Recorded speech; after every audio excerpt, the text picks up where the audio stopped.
सिंध में बुनियादी बात तो ये है कि भुट्टो जिंदा है, सबसे अच्छी खबर ये है। बाकी सब मर जाएं तो भी इन लोगों की बलस है। खोसा ट्राइब का इलाका एक जहन्नुम बना हुआ है। वहाँ लादी गैंग है जो लोगों को अगवा करता है, अपने मुखालफिन को पकड़ता है और कैमरे के सामने उनके हाथ काटता है, उनके पैर काटता है, उनकी गर्दन काटता है और फिर वो वीडियोस आम कर देता है। सब्सक्राइब करें और बेल दबाएं ताकि कोई खबर रह न जाए।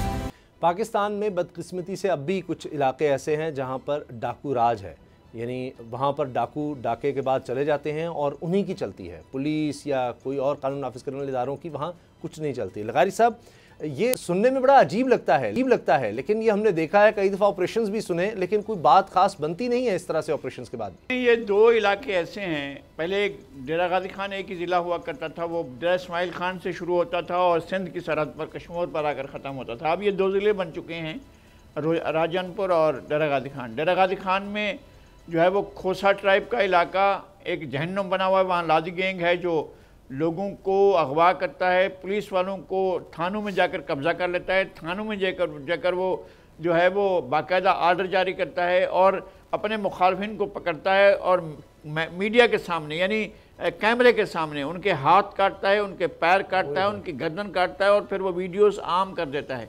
इसी तरह से जो है ये रुझान जो है, आखिरी तहसील है यहाँ की, रुझान तहसील ज़िला राजनपुर की तहसील है और इसके जितने भी इलाके हैं वो जो रुझान कच्चा जो दरिया के साथ साथ का इलाका है, वो दरिया के मगरबी किनारे पर और मशरकी किनारे पर, वहाँ भी तहसील रुझान या मशरकी किनारे पर भी, और वहाँ पर सोन मियानी है और रुझान कच्चा है, उमरकोट है, सोन बंगला इच्छा है और कच्चा चौहान है और गुड्डू तक चला जाता है और भूंग का इलाका भी कई दफ़ा इनके कब्ज़ों में रहता है। वहाँ पर भी लोगों की आज़ादाना नकलो हरकत नहीं होती है।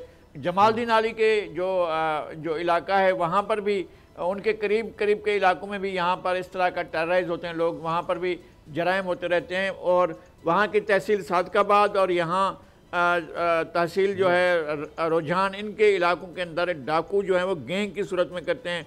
पहले ज़माने में एक होता था बोसन गैंग, फिर बाबा लोंग गैंग आया, फिर छोटू गैंग आया, फिर टप मिरानी पट इमरानी गैंग आया, फिर लठानी गैंग आया, फिर बन्नू गैंग आया और फिर दुलानी गैंग आया, फिर सिखानी गैंग आया, लोंड गैंग आया। अब ये सारे गैंग छाए हुए हैं और मज़ीद नए गैंग बनते जा रहे हैं। ये दिन दहाड़े जाते हैं, शीरी मज़ारी के घर के करीब जाकर वहाँ पर बाकायदा भैंसें उठाते हैं, कई दर्जन भैंसें जो हैं वो जाकर वहाँ उठाते हैं और दिन लेकर चले जाते हैं और कोई पुलिस थाना भी करीब ही होता है, लेकिन कोई जाकर नहीं पूछता है कि भाई कहाँ जा रहे हो, इनको कहाँ लेकर जा रहे हो।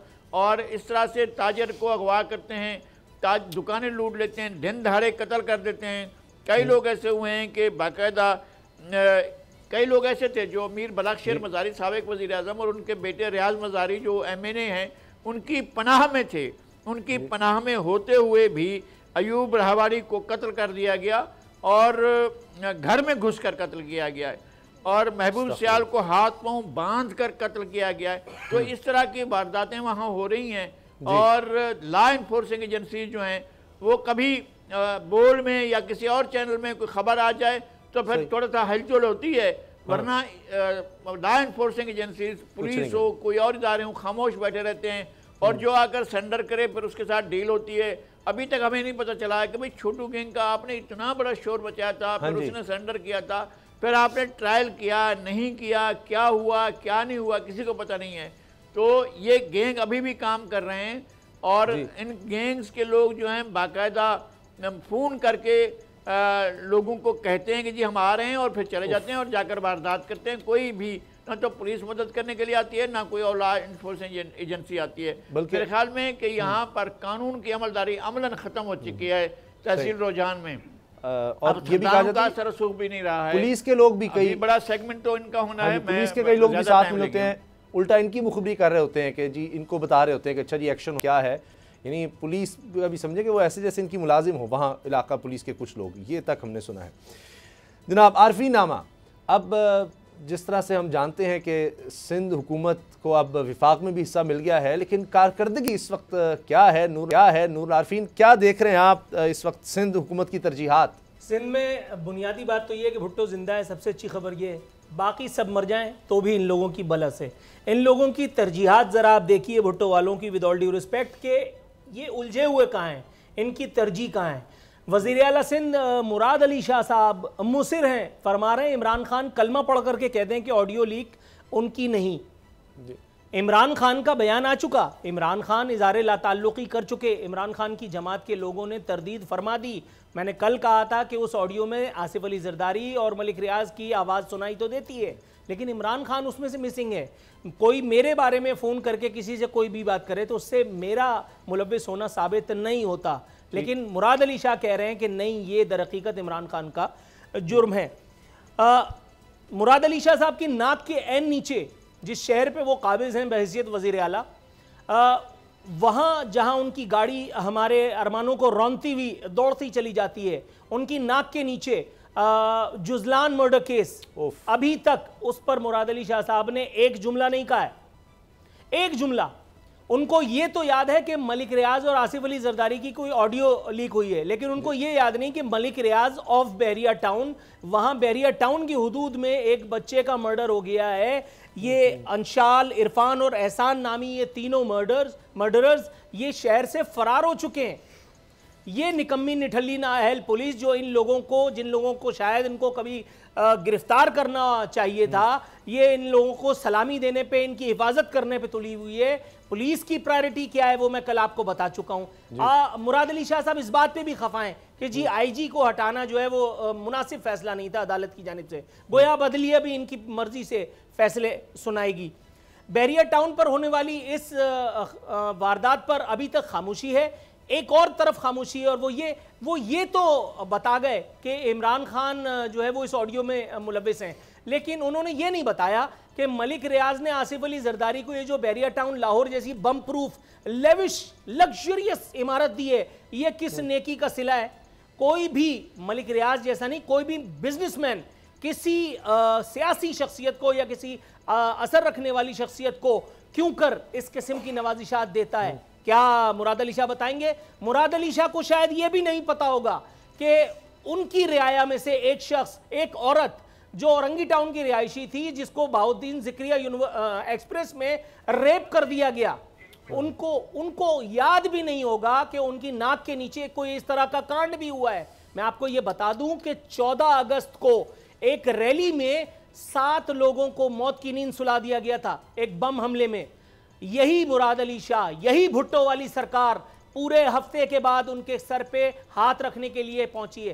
पूरे एक हफ्ते के बाद ये कराची से बाहर किसी गांव की बात नहीं कर रहा, ये इसी कराची में जहां इनके काफले, इनकी गाड़ियां हमारे सड़कों पर दौड़ती फिर रही हैं, ये कहते हैं कि हमने कराची को बना दिया। मुर्तजा वहाब, सईद गनी, नासिर शाह और जितने इस किस्म के वजीर हैं जो सामने हैं, शर्जील इनाम मेमन, इनकी जिम्मेदारी ये है कि कराची से बाहर किसी भी गांव गोड़ देहात में कोई एक मरियल सी सड़क बन गई हो, ये उसकी खबर फौरन ट्वीट करते हैं, फौरन फेसबुक पे इसका, इंस्टाग्राम पे इसकी तस्वीर लगाते हैं और बताते हैं देखें सिंध हुकूमत का कारनामा। ये आए, मैंने कल भी कहा था, मैं आज भी कह रहा हूं, मैं फिर कहूंगा कि ये आए, मैं इनको अपनी गाड़ी में जा करके बिठा करके दिखाता हूं।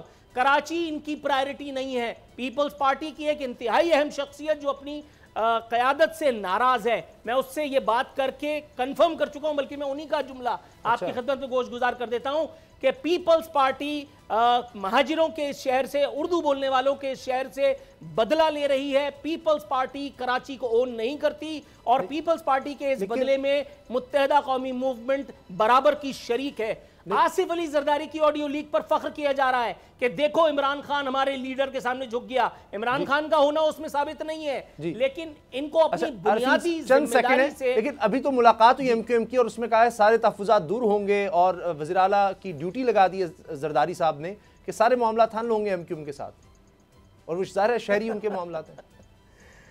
ये वज़ीर आला जहाँ इनकी रियाया है ना, ये वज़ीर आला जहां के हैं, वहीं अभी इनकी नाक के नीचे आसिफ अली जरदारी के बहनोई की विगो में रखा हुआ सामान और नकदी चोरी हो चुकी है। वज़ीर आला से फोन करके पूछ लें, पता है? वज़ीर आला के प्रेस सेक्रेटरी को पता है, वज़ीर आला हाउस में किसी को खबर भी है। इनके वजीरों की फौज जफर मौज, आसिफ अली जरदारी का बहनोई, अल्लाह अल्लाह अल्लाह की पनाह, तौबा इस्तगफार। आप तो जो कह रहे थे नौकरियां चली जाएंगी, आपके साथ गाड़ी में बैठ जाएं, वो तो देखिए अपनी प्रोटोकॉल की गाड़ियां होते हुए भी लुट गए। तो ये तो ज़्यादा बड़ा लम्हे फिक्रिया है। लेकिन आपने जितनी भी बातें की, ज़रूर मुझे उम्मीद है, मैं उम्मीद करता हूँ कि वज़ीर आला सिंध इस पर नोटिस लेंगे। एक बच्चा, एक नौजवान जिस तरह उसको कत्ल किया गया है, इस पर तो जितनी जल्दी हो सके नोटिस लेकर और जितने भी ये मुजरिम हैं इनको कैफ़रे किरदार तक पहुंचाना चाहिए। प्रोग्राम देखने का शुक्रिया, इजाज़त दीजिए, अल्लाह हाफ़िज़। सब्सक्राइब करें और बेल दबाएं ताकि कोई खबर रह न जाए।